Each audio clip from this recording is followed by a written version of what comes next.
ver la parábola vinos nuevos en odres viejos. Y esta parábola se encuentra en el Evangelio según San Lucas, capítulo 5, versículo 26. Evangelio según San Lucas, capítulo 5, versículo 36. Y dice así, en el nombre del Señor, les dijo también una parábola. Nadie corta un pedazo de un vestido nuevo y lo pone en un vestido viejo, pues si lo hace, no solamente rompe el nuevo, sino que el remiendo sacado de él no armoniza con el viejo. Y nadie echa vino nuevo en odres viejos. De otra manera, el vino nuevo romperá los odres y se derramará, y los odres se perderán. Mas el vino nuevo en odres nuevos se ha de echar, y lo uno y lo otro se conservan. Y ninguno que beba el añejo quiere luego el nuevo, porque dice el añejo es mejor. Bien, entonces antes de comenzar vamos a hacer una oración para que el Señor nos dé la gracia para poder estudiar esta parábola. Padre, damos gracias, Señor, en esta mañana de día domingo, tu día, Señor, donde nos disponemos a estudiar su palabra. Señor, venimos con el deseo de poder entender y comprender quién es usted, cuál es su reino, cómo es su evangelio y qué debemos nosotros esperar y hacer, Señor, de acuerdo a su voluntad. Denos la gracia, Señor, la sabiduría para poder atender al consejo de su palabra y ayúdenos a ponerla por práctica. Oramos, Señor, humildemente a través de Jesús, nuestro Salvador. Amén. Bien, entonces estamos en la serie de parábolas y hoy día vamos a ver la parábola vinos nuevos en odres viejos. Y siempre lo hemos dicho, nosotros debemos estudiar la Escritura en su debido contexto. Esta parábola también debe ser estudiada en su debido contexto y es una parábola un poco extraña. La verdad que una persona que lo lee, quizás a simple vista no entiende absolutamente nada a qué se refiere, porque evidentemente son o eran costumbres del Antiguo Testamento que hoy en día no tenemos mucho esa práctica, sobre todo en cuanto a la vestimenta. Si una vestimenta se dañó, simplemente nosotros la cambiamos por otra.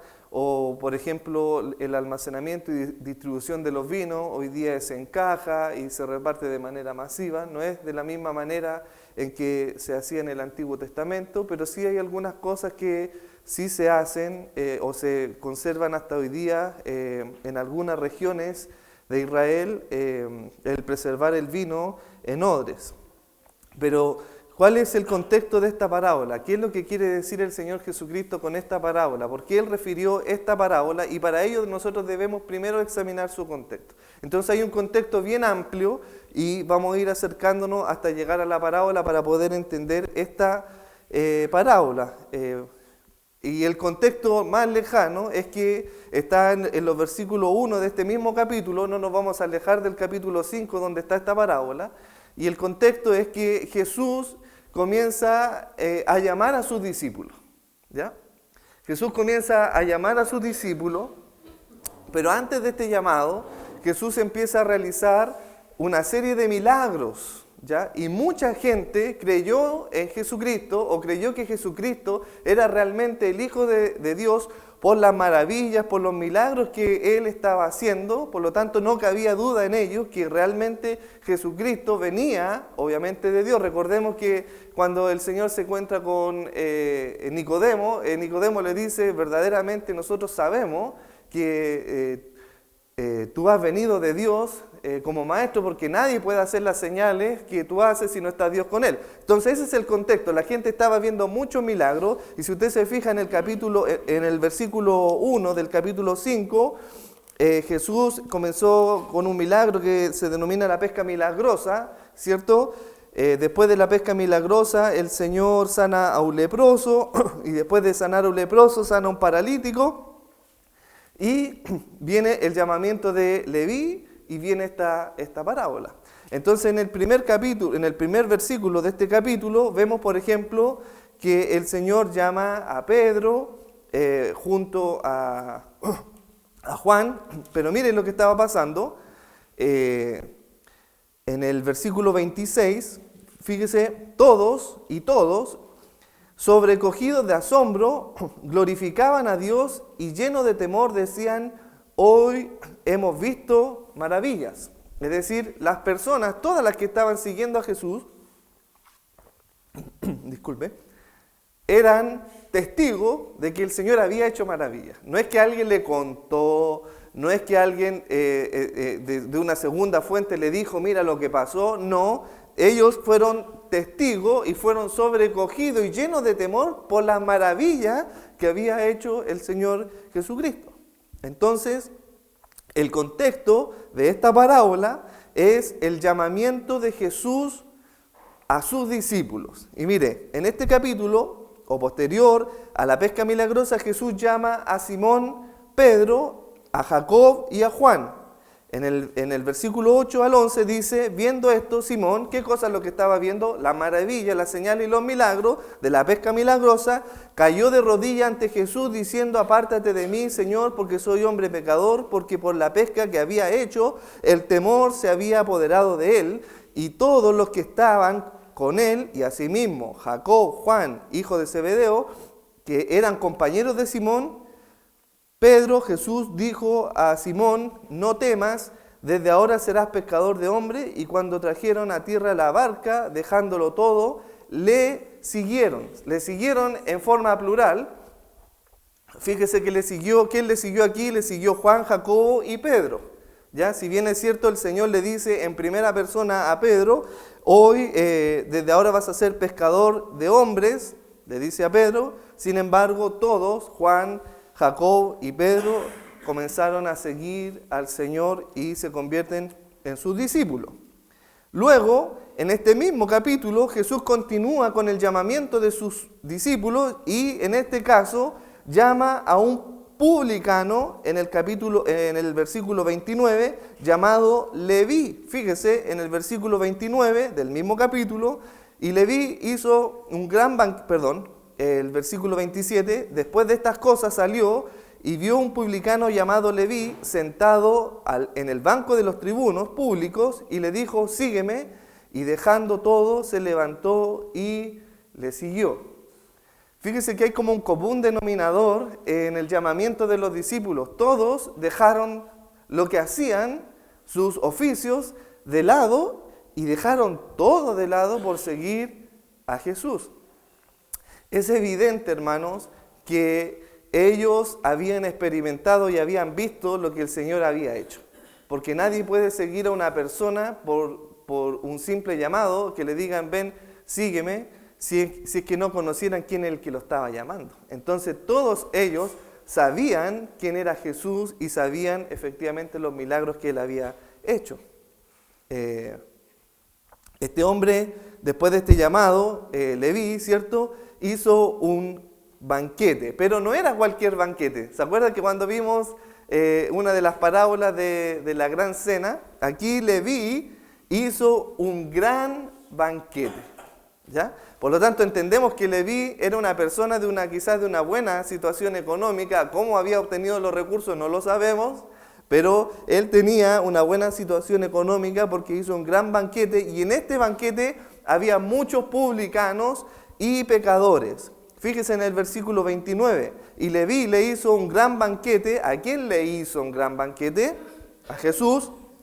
¿En dónde? En su casa. O sea, imagínense la proporción de su casa para hacer un gran banquete, y había mucha compañía de publicanos y los otros que estaban a la mesa con ellos. Lo más probable que esos otros se refiera a los otros discípulos o a otros pecadores que estaban sentados juntamente con ellos. Pero este era un gran banquete y había mucha gente dentro de la casa de Leví celebrando este llamamiento de Jesús hacia Leví, que lo había considerado como su discípulo. Imagínense, Jesús le dice, Leví, sígueme, y Leví, lleno de gozo, contento, sigue a Jesús y hace un gran banquete. Y aquí empieza la historia, aquí empieza todo el desarrollo de esta parábola, porque Jesús con todos los publicanos, los pecadores, sus discípulos, estaban en la mesa comiendo este gran banquete, y de pronto, por las ventanas de la casa de Leví, se asoman unos rostros medios pálidos, así como nauseabundos, a medio morir, mirando el banquete que había hecho Leví. Y ese rostro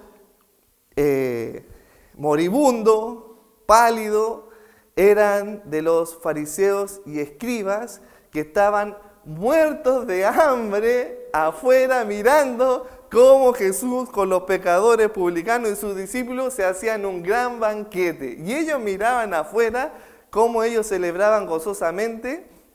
Y la razón por qué tenían hambre no era porque les faltaban los recursos, sino porque ellos estaban en ayuno. Ellos estaban en ayuno y ya llevaban su día en ayuno. Imagínense esa situación. Y los fariseos y escribas mirando comenzaron obviamente a murmurar para ellos este maestro llamado Jesús, que cómo era posible que ellos participaran de esta fiesta con pecadores, con publicanos, y que nosotros, los fariseos, ciertos religiosos, estamos aquí consagrándonos ante Dios en ayuno. Entonces, fíjese en el versículo 30, que los escribas y los fariseos murmuraban contra los discípulos. Mire, fíjese, la murmuración, ¿cómo empieza? Ellos, los escribas y los fariseos, de esto se trata la parábola, ya sabemos a quién va a ir dirigida, ¿correcto? Entonces los escribas y los fariseos comenzaron a atacar y a murmurar contra los discípulos de Jesús. Fíjense lo que dice en el versículo 30, y los escribas y fariseos murmuraban contra los discípulos diciendo: ¿por qué coméis y bebéis con publicanos y pecadores? Fíjense, contra los discípulos. Después, el hostigamiento de los escribas y fariseos continuó hacia Jesús. En el versículo 33 dice: entonces ellos dijeron: ¿por qué los discípulos de Juan ayunan muchas veces y hacen oraciones, y asimismo los fariseos, pero los tuyos comen y beben? Es decir, ellos estaban haciendo una comparación entre sus discípulos, los discípulos de los fariseos y los discípulos de su amigo Juan, que también hacían ayuno. Le está diciendo los fariseos, diciendo: mire, ¿y cómo tu amigo Juan el Bautista, todos sus discípulos hacen ayuno, y tus discípulos, ninguno hace ayuno, sino todo lo contrario, están celebrando, comiendo, y nosotros aquí muertos de hambre? ¿Cómo puede ser esto? Sin embargo, mire lo que está sucediendo aquí. Los fariseos y escribas creían, ¿qué es lo que estaba pasando? Fíjese, el contexto de esta parábola se encuentra obviamente en el versículo 33 hacia el 39, y en su Biblia lo más probable es que usted tenga el título que dice la pregunta sobre el ayuno, ¿cierto? Entonces, ¿qué es lo que estaba pasando? Los fariseos tenían el ayuno como una práctica habitual. Era una práctica habitual en ellos. De hecho, en el relato de la parábola del fariseo con el publicano, Jesús ilustra el carácter de los fariseos y los escribas en torno al ayuno. Recordemos que lo que decía el fariseo, ¿cierto? En Lucas 18:12, yo ayuno 2 veces a la semana, ¿cierto? Y no soy como ese otro. Ese era el carácter de los fariseos. Ayunaban 2 veces por semana, los lunes y los jueves, por ejemplo. Y el ayuno que ellos hacían, obviamente, era una práctica ritualista. ¿Por qué razón? Porque creían que por medio de esta práctica ellos eran justificados delante de Dios. El ayuno, sin embargo, debemos nosotros saber que el ayuno estaba prescrito en la ley de Moisés, en el Antiguo Testamento, solo para que se realizara un día en el año. Ni siquiera una vez por semana, sino un día. Y estos fariseos, ¿qué es lo que estaban haciendo? Ellos estaban haciendo: yo ayuno 2 veces por semana. De alguna manera ellos lo que querían hacer era que por medio del ayuno querían doblegar el brazo de Dios a su favor, querían por medio del ayuno de alguna manera hacer ¿cómo se diría? De hacerme como el pobrecito delante de Dios para ganar el favor de Dios. Victimizarse, ¿cierto? Humillarse y por medio de esta humillación del ayuno ganar el favor de Dios y también así mostrarse justificados. Porque recordemos que la parábola del fariseo y el publicano, cuando el Señor hace esa parábola, esa historia de estos dos hombres, el término de esta parábola le hace la pregunta, ¿quién descendió justificado? Entonces el fariseo se buscaba justificar por medio de la práctica del ayuno, más el publicano solamente se reconocía como un pecador. Entonces, fíjese que el ayuno estaba prescrito solamente una vez al año y tal acto de abnegarse incluía abstenerse de comer, haciendo de este día el único día de ayuno obligatorio en el Antiguo Testamento. Esto está en Levítico 16:29.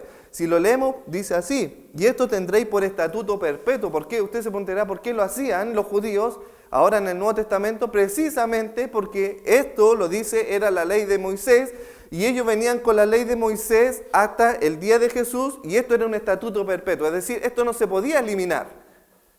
Es decir, lo estaban haciendo bien los que lo hacían una vez al año. Entonces dice, el mes séptimo, a los 10 días de ese mes, afligiréis vuestra alma y ninguna obra haréis, ni el natural ni el extranjero que mora entre vosotros, porque este día se hará expiación por vosotros y seréis limpios de todos vuestros pecados delante de Jehová. Día de reposo es para vosotros, y afligiréis vuestras almas, estatuto perpetuo, y esto tendréis como estatuto perpetuo para hacer expiación una vez al año por todos los pecados de Israel. Y Moisés lo hizo como Jehová le mandó. Por lo tanto, ese era el único día donde estaba prescrito en la ley de Moisés que se practicara el ayuno en la nación de Israel. Sin embargo, los fariseos y los escribas se habían vuelto legalistas, religiosos, agrandando más días de ayuno de los que la misma ley de Moisés había determinado. Ese es el carácter de una persona legalista. Dentro de la iglesia también existe el legalismo. Por ejemplo, agregar cosas que ni siquiera la Biblia dice que debemos nosotros cumplir. Por ejemplo, muchas iglesias se dice, no, la mujer tiene que ir, con un cinto en la mano derecha y nadie puede entrar, ninguna mujer que no tenga el cinto en su mano derecha. ¿Dónde sale eso en la Escritura? Y se vuelven prácticas legalistas dentro de la iglesia. O por ejemplo, las personas que van a subir al altar, por ejemplo, tienen que subir con una sotana y con tal cosa, y si no suben de esa manera, no pueden ellos predicar la palabra de Dios. ¿Dónde está escrito eso, que no se pueda predicar la palabra de Dios si es que yo no voy de una manera? Se fija que hay todo un tema de legalismo que entra al interior de la iglesia, y aquí estaba este sistema religioso legalista que ellos estaban agregando más días de reposo, más días de ayuno a lo que estaba prescrito en la ley de Moisés. Jesús, por esta razón, aprovecha esta circunstancia para mostrarle a los fariseos y a los escribas la religiosidad y el evangelio son totalmente y diametralmente opuestos. El sistema religioso de los fariseos y legalistas es totalmente opuesto al evangelio de Jesucristo.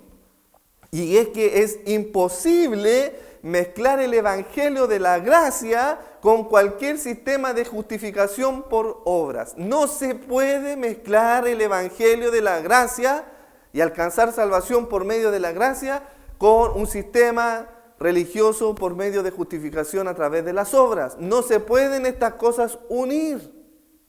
Eso es lo que está mostrando en esta parábola el Señor Jesucristo. La religiosidad consiste en apegarse a un conjunto de reglas y por medio de este conjunto de reglas ser justificados. Muchas de estas reglas eran extrabíblicas, lo que conducía a una conducta obviamente legalista. Mire, si nosotros leemos Gálatas 5:4, lo que estaba pasando también en la iglesia ya cuando se empiezan a constituir las iglesias, es que muchas personas en la iglesia de Gálatas estaban siendo conducidas a ser circuncidadas para cumplir con el rito de la ley. Y ellos creían que las personas que no estaban siendo circuncidadas no iban a alcanzar la salvación. Y Pablo le dice a la iglesia de los Gálatas, en el capítulo 5, versículo 4, de Cristo os desligasteis los que por la ley os justificáis, de la gracia habéis caído. ¿Se fija? Entonces, lo que significa el pensamiento de los fariseos y los escribas de ganar el favor de Dios por medio de la práctica de obras, eso es caer de la gracia. Nosotros nunca vamos a ganar la salvación por medio de prácticas o por medio de las obras. La salvación es solamente por gracia. Jesús le dice a estos fariseos, mire, y aquí entramos a nuestra parábola en el versículo 34, le dice, ¿podéis acaso hacer que los que están de boda ayunen? Entre tanto que el esposo está con ellos, mas vendrán días cuando el esposo les será quitado, entonces en aquellos días ayunarán. Usando una experiencia cotidiana, les recordó que entre los que están en una boda, los amigos cercanos al esposo que participaban en una boda, difícilmente podían estar en un ayuno. Hermano, ¿qué sentido tiene eso de que la persona que se va a casar tenga a sus amigos como invitados y que los amigos estén en ayuna? No tiene sentido. Una boda es para celebrar, para comer y para pasarlo bien, pero los fariseos estaban exigiendo aquí que los seguidores, los discípulos de Jesús estuvieran en ayuno, y Jesús le pone esta referencia cotidiana del esposo en o antes de la boda. Nadie obviamente ayuna en una boda, eso sería completamente inapropiado. Una boda es un tiempo de alegría, festejo, no de luto, para que tenga que ayunarse. Imagínense, sería totalmente contradictorio porque el ayuno está relacionado con el luto. Es decir, imagínense, hermano, que su hijo se va a casar o uno mismo se va a casar y todos anden de luto. ¿Qué sensación más desagradable debe ser para la novia o para el novio que sus invitados, en vez de manifestar gozo por su casamiento, manifestaran un luto? Es totalmente contradictorio. Entonces, fíjese que me encanta esta referencia de que Juan el Bautista, porque ellos citaron a Juan el Bautista, ¿cierto? Los discípulos de Juan ayunaban, ¿cierto? Pero Juan el Bautista había entendido que mientras estaba el esposo, que era Cristo, había que gozarse, había que festejar, había que celebrar, porque está el esposo en medio nuestro. Y mire, fíjese en el capítulo 3 de Juan, en el versículo 28, mire lo que dice Juan, me encantan estas palabras, dice, vosotros mismos me sois testigos de que dije, yo no soy el Cristo, sino que soy enviado delante de él. El que tiene la esposa es el esposo, mas el amigo del esposo que está a su lado y le oye, se goza grandemente de la voz del esposo. Así pues, este es mi gozo, está cumplido, es necesario que él crezca y yo mengüe. Hermosa, hermano. Juan el Bautista entendía de que Jesucristo era el esposo, ¿cierto? Y mientras está el esposo, el amigo dice que es él, se goza. Y el gozo estaba cumplido de haber ya visto a la salvación de Israel. Y es en esta parábola y en Juan, este relato de Juan el Bautista, donde se nombra por primera vez el concepto de esposo para referirse a Jesús. No existe antes en el Antiguo Testamento no se hablaba de que Jesucristo era el esposo, sino que donde está esta parábola y el relato de Juan son las primeras veces que aparece mencionado el concepto de esposo para referirse a Jesús, y después lo vemos más adelante en el Nuevo Testamento, en Apocalipsis, por ejemplo, 19:7, cuando a la iglesia se le describe como la novia de Cristo. Dice, y mire, fíjese en Apocalipsis 19:7, lo que dice que debe ser la actitud, obviamente, de toda persona que estaba con el Señor o que estaba participando de una boda o de una gran cena junto a su Señor. Fíjese lo que dice 19:7, dice, gocémonos y alegrémonos y démosle gloria porque han llegado las bodas del Cordero y su esposa se ha preparado. Pero los fariseos y los escribas, para ellos no era gozo, sino que estaban buscando que ellos se vistieran de luto en ayuno.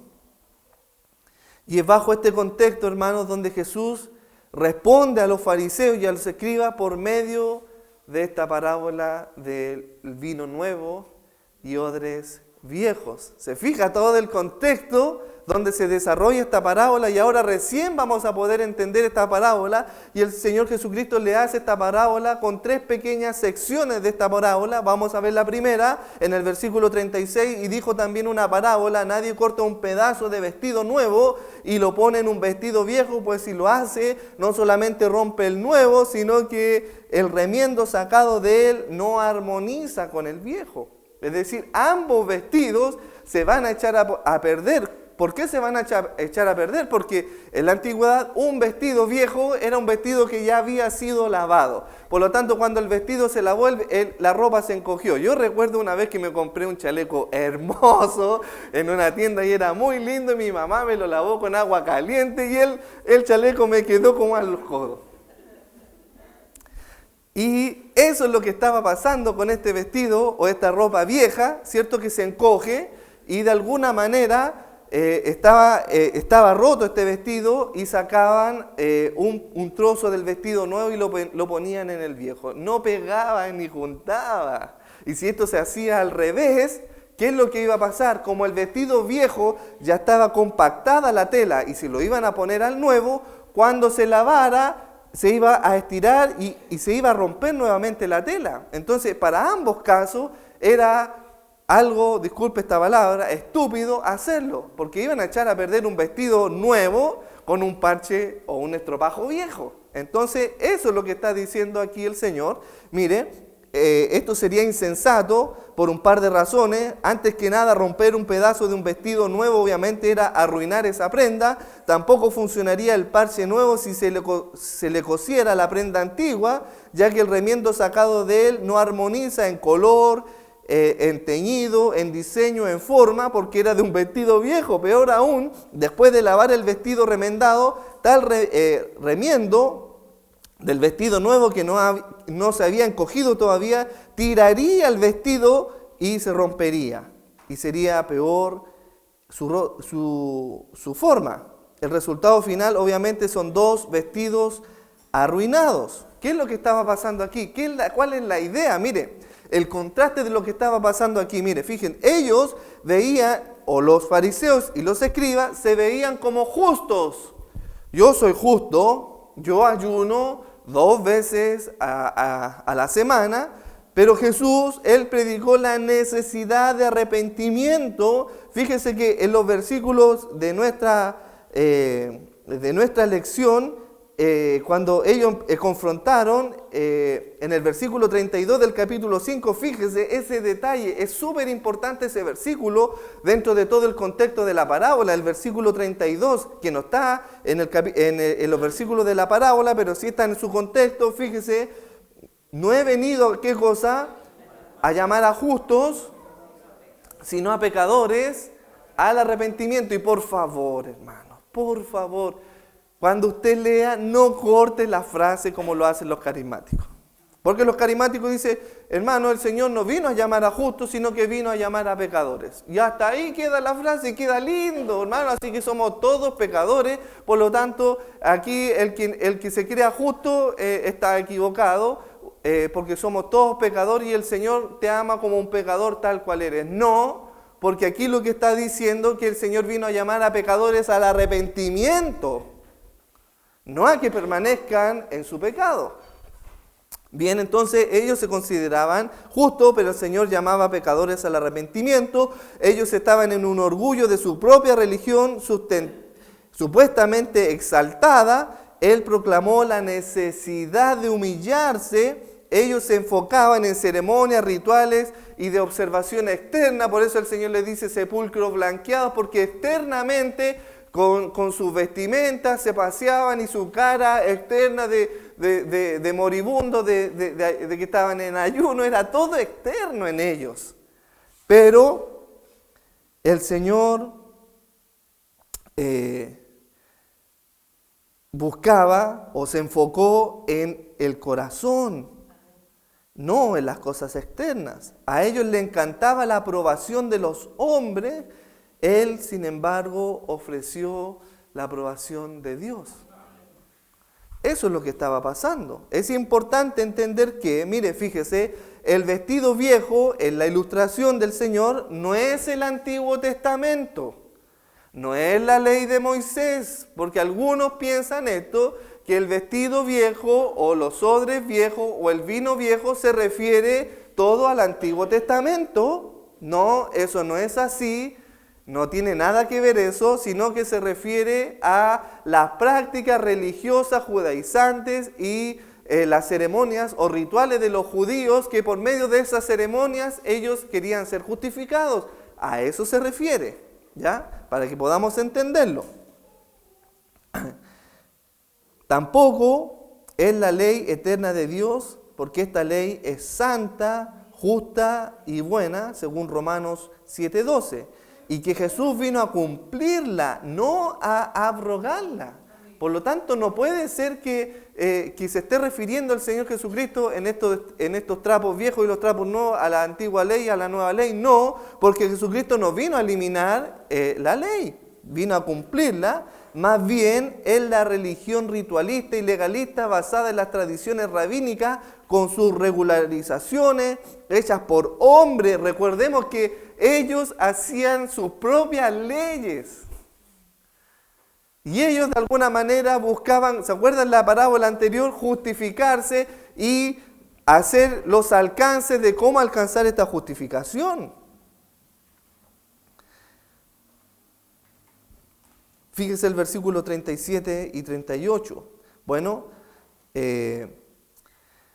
las buenas nuevas de salvación por fe en Él, ningún sistema de justificación por obra se puede remendar en el Evangelio de la gracia y fe. Eso es lo que quiere decir, que no podemos traer la justificación por medio de un ritual o por medio de las obras y ponerlos, remendarlos en el Evangelio de la gracia.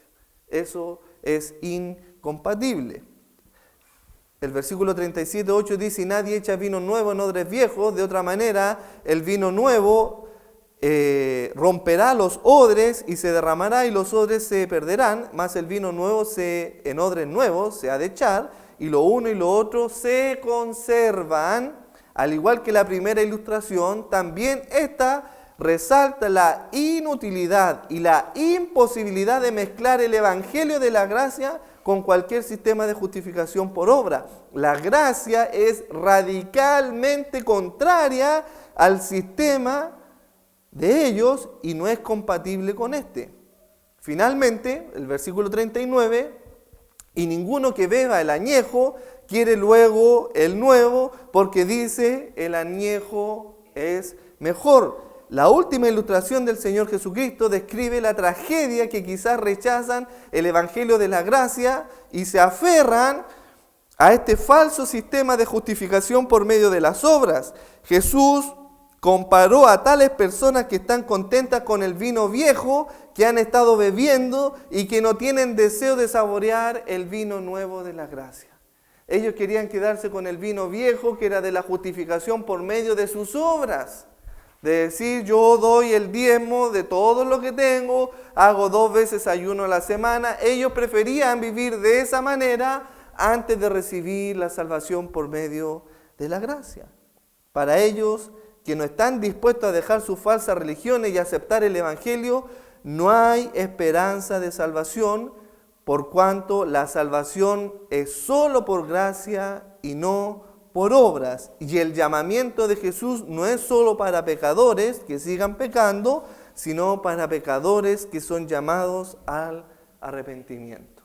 Solamente aquellas personas que se reconocen como pecadores y se arrepienten de su pecado alcanzan la gracia de este vino nuevo. Porque han dejado de lado cualquier posibilidad de alcanzar salvación por medio de sus méritos. De eso se trata esta parábola. Le invito a que oremos.